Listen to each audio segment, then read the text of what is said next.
Okay, so have you ever been writing something, an email or whatever, and you need to say something exists and you totally freeze up because is it there is or there are? Yeah, it's a deceptively tricky one. Even I had to double check myself sometimes. It's like, my job, right? Exactly. And this is why this British Council article is so good. They go way beyond the basic rules and they even start with this example that blew my mind. Even Madel speakers mess this up, including a pretty famous band, actually. Oh, are we talking about the Smiths? Because, yeah, that there's people always makes me chuckle. It's iconic, right? But grammatically a bit off. Totally. It should be there are people. Mm.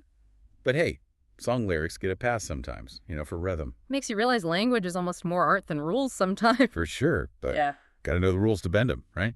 100%. So this article, it reminds us there is are is all about existence, like pointing out something is there. Exactly. In English, we're picky. One thing, there is.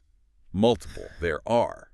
Got to nail that from the start. And the article gives this example. Simple, but it hits home. There's an error in your homework versus there are two errors. Oh man, flashbacks to school. Yeah. But yeah, see how the verb changes?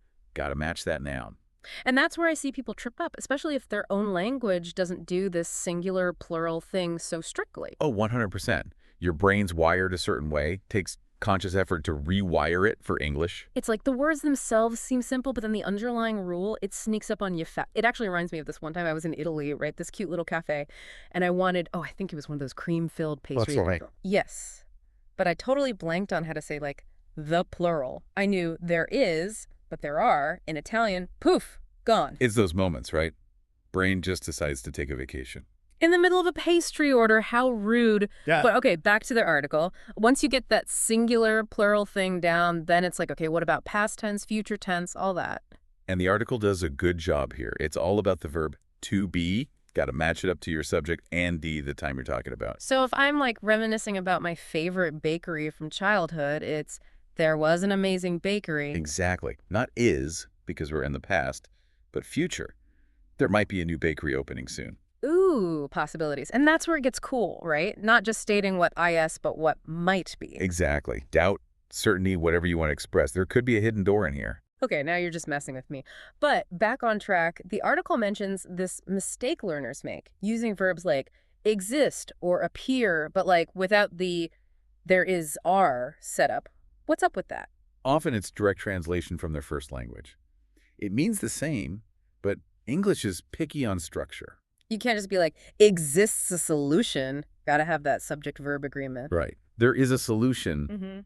Sounds way more natural, even if the other way isn't technically wrong. It's those little things that make you sound like you know what you're doing, even if you're still learning. Fluency isn't just grammar, it's sounding natural.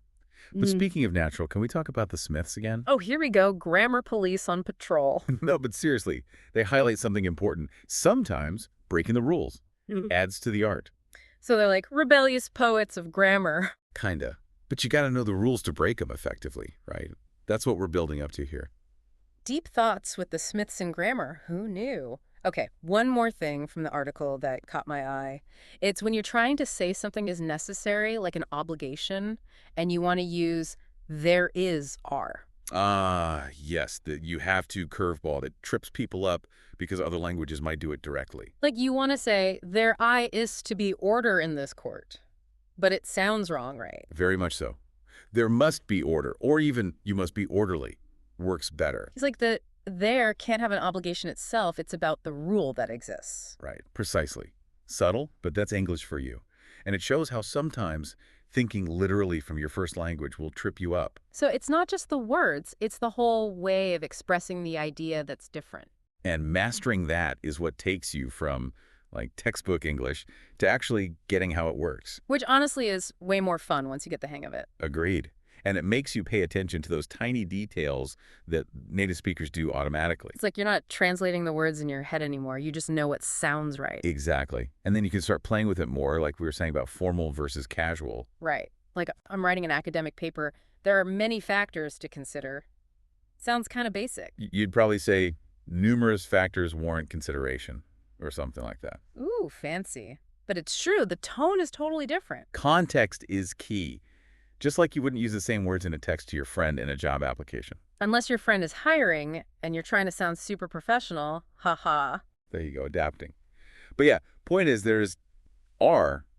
Seems simple, but it's got layers. Which I guess is true for, like, all of English grammar when you really get into it. For sure. And that's what makes it fun, right? Discovering the nuances, the why behind the what. It's like this big puzzle, and the more pieces you get, the more you see the full picture. And the more you can appreciate the artistry of it all. Like going back to the Smiths one last time. I swear this episode should come with a Smiths playlist. Right. But think about it now when you hear them do that there is thing, you'll get it. Instead of just being like, wait, is that right? I'll be like, clever wordplay. Exactly. Knowledge is power. Even grammar knowledge. So to wrap up our deep dive into the world of there is versus there are, what's the big takeaway? Pay attention to the details, because they matter. English can be weird, but that's part of its charm. And sometimes breaking the rules, or at least bending them, can make your writing or speaking even better. 100%. Yeah. As long as you understand the rule you're breaking in the first place. Words to live by, folks. Thanks for joining us for another deep dive, and we'll catch you next time.